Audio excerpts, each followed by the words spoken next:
Dorival জুনিয়রের দিন গোনা শুরু হয়ে গেছে। ব্রাজিল তাকে 2026 বিশ্বকাপের জন্য এনেছিল, কিন্তু সাম্প্রতিক পারফরম্যান্সের পর তার চাকরি কতদিন টিকে থাকবে তা নিয়ে বড়সড় প্রশ্ন উঠেছে। আর্জেন্টিনার কাছে লজ্জাজনক হার, দলের ছন্দহীন পারফরম্যান্স, ডাইনামিক ফুটবলের অভাব, সব মিলিয়ে তার ভবিষ্যৎ অনিশ্চিত। সিবিএফ যতই দুর্নীতিগ্রস্ত হোক, ব্রাজিল জাতীয় দলের কোচিংয়ে তারা অতিরিক্ত ধৈর্য দেখানোর পক্ষপাতী নয়। এখন প্রশ্ন হলো, দরিবালের পর ব্রাজিলের দায়িত্ব নেবেন কে? অনেকে কার্লো আনচেলত্তি, ইয়র্গেন ক্লপ কিংবা জর্জে জেসুসের নাম বলেছেন, কিন্তু ইতিহাস বলে কোনো জাতীয় দল কখনোই বিদেশি কোচ দিয়ে বিশ্বকাপ জিততে পারেনি। তাই ব্রাজিলের জন্য সেই পথ বাস্তবসম্মত মনে হয় না। আপনাদের হয়তো আরেকটি চিন্তা ঘুরপাক খাচ্ছে। আপনারা ভাবছেন, কোনো দেশ না জিতলেও বামুজ ব্রাজিল প্রথমবার এই কীর্তি করবে। তারাই প্রথম ফুটবল দল হবে যারা বিদেশি কোচ দিয়ে বিশ্বকাপ জিতবে। বলছি, দিবাস্বপ্ন বাদ দেন। এসব চিন্তাধারা কমপ্লেক্স ফুটবলে কাটে না। সবকিছু এত সহজ না আপনি যেভাবে চিন্তা করেন। তাই যারা ভাবছেন কার্লোকে নিয়োগ দিলে ব্রাজিল 2 দিনের মধ্যে বিশ্বকাপ জিতবে, কোপা জিতবে, জার্মানিকে 7টা গোল দিবে, আর্জেন্টিনাকে 4টা গোল দিবে, এসব চিন্তা করা বাদ দেন। কোনো দেশেই কোনো বিদেশি কোচ এনে এত উন্নতি করতে পারেনি। তাই বিগ বিগ নেশনগুলো বিদেশি কোচ নিয়োগ দেয় না ঠিক এ কারণেই। তাছাড়া কার্লো আনচেলত্তিকে অফার করলেও মনে হয় না কোনো কাজে আসবে, কারণ 2026 সাল পর্যন্ত তার রিয়াল মাদ্রিদের সঙ্গে চুক্তি রয়েছে। এখন আসি, দরিবাল জুনিয়র শেখ হওয়ার পর এই ভাঙ্গাচোরা দলের দায়িত্ব কে নেবেন, কাকে ভরসা রাখা যায়? এই নামটি বলার আগে আরেকটা প্রসঙ্গকে সামনে আনতে হবে। আর্জেন্টিনা দীর্ঘদিন গরুয়া লর্ড কোচ নিয়োগ দিয়ে আসছিল, তারা কেউই সফল হয়নি।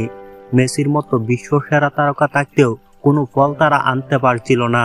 18 বিশ্বকাপেও রাউন্ড অফ 16 থেকে বাদ পড়তে হয়। আরও চাপ আসতে থাকে মিডিয়া থেকে।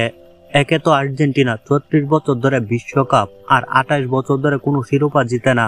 মেসিও ন্যাশনাল ফ্লপের তকমা পায়। ক্লাবে আগুন ফর্মে থাকেন মেসি, আর আর্জেন্টিনায় যখনই মেসি খেলতে যেত তখনই কোনো না কোনো বিপদ আর্জেন্টিনার সামনে আসতই। পরে আর্জেন্টিনা নিয়োগ দেয় বর্তমান সময়ে সেরা সাফল্যময় কোচ মাস্টার মাইন্ড লিওনেল স্ক্যালোনিকে। তিনি 2018 সালের আগস্টে অন্তর্বর্তীকালীন হিসেবে নিয়োগপ্রাপ্ত হলেও পরে 2019 সালের জুন মাসে তিনি স্থায়িত্ব লাভ করেন।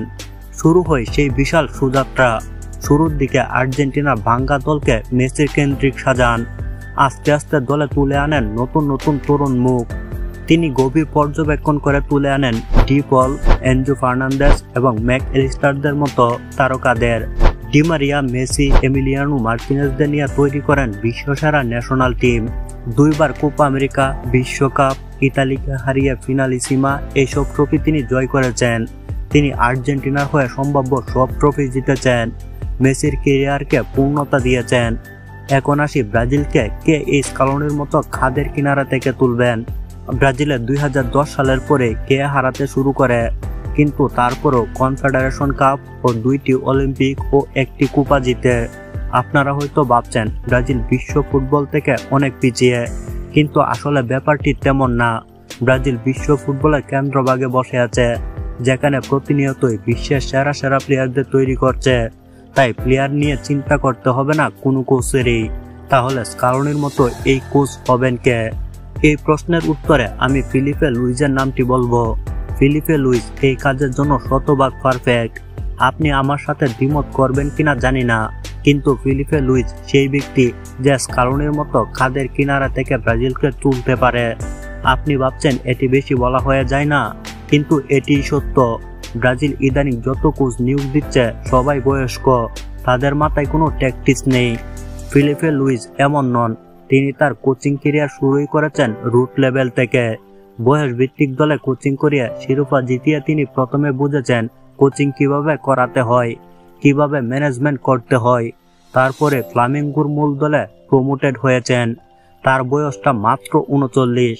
একবার ভাবেন, তার মতো তরুণ কোচ ব্রাজিলের কোচ হলে কেমন মানাবে। তিনি অত্যন্ত নৈপুণ্যতার সাথে ফ্লামিঙ্গোর টিমকে সাজিয়েছেন। সামনে ব্রাজিল লিগ শুরু হলে তার ঝলক দেখতে পাবেন। তিনি স্কালোনি থেকে অভিজ্ঞ হয়ে ব্রাজিলে আসবেন। স্কালোনির আর্জেন্টিনার আগে বড় কোনো টিমের দায়িত্ব নেওয়ার অভিজ্ঞতা ছিল না, কিন্তু ফিলিপে লুইস তার এই অভিজ্ঞতাটা থাকবে যা ব্রাজিলকে কাজে দিবে। ব্রাজিলের দীর্ঘমেয়াদী পরিকল্পনা লাগবে, যার জন্য ফিলিপে লুইস শতভাগ ফিট। একদম তরুণ ও আধুনিক মানের কোচ, কোনো পুরনো দাস পাবেন না তার খেলার স্টাইলে। প্রফেশনাল ক্যারিয়ারও বড় বড় ক্লাবে খেলেছেন, তাই ইউরোপের প্লেয়িং স্টাইলটাও তিনি জানেন। তাহলে তার থেকে ভালো এবং সুন্দর অপশন আর কে আছে?